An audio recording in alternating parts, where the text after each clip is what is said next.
On the website, we had a beautiful redhead woman that then showed you how to get the hair off your stuff. So one of the scripts was how to get the hair off your nuts and bolts. She literally demonstrates how to shave a nut and how to shave some bolts. It's fun. You can show a lot more than you would be able to on a man's body. It was a sight to behold, this amazing innocent redhead shaving, smiling at the camera on a nut and bolt, obviously meaning something else, and the client is sitting offset watching the monitor going.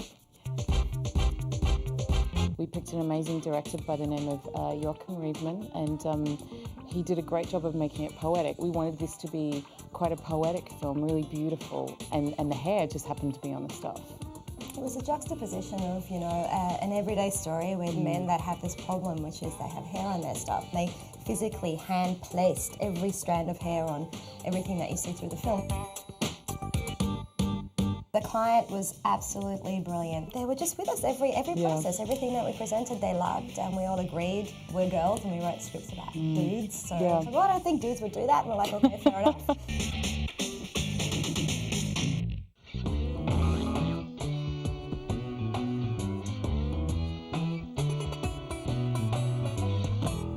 Hello and welcome to hairoffmystuff.com.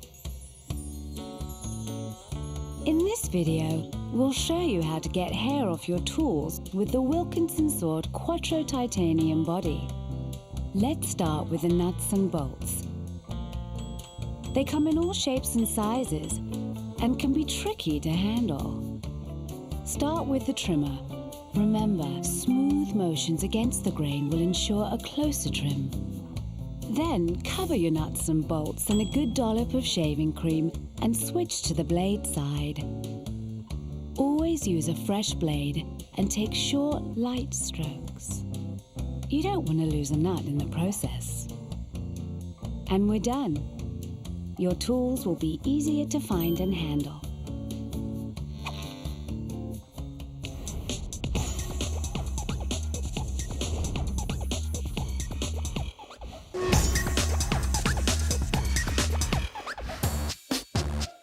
Witty, creative, and a little aggressive, has worked great for this campaign for Kotex that goes out on a limb and takes a leap of faith to change the way of talking about hygiene products to women.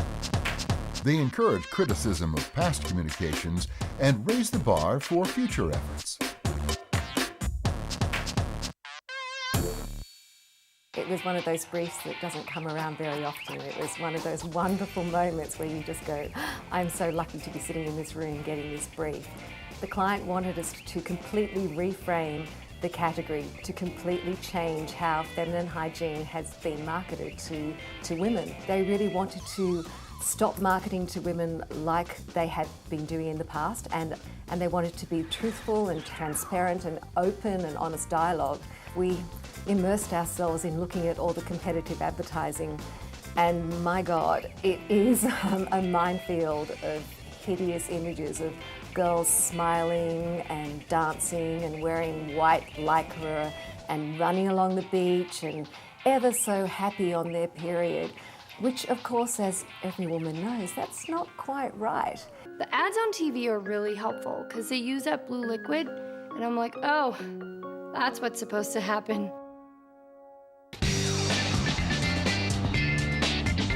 We really wanted to expose the myths and stigmas that have been perpetuated by both marketers and the media, and just be honest, talk to girls and be truthful.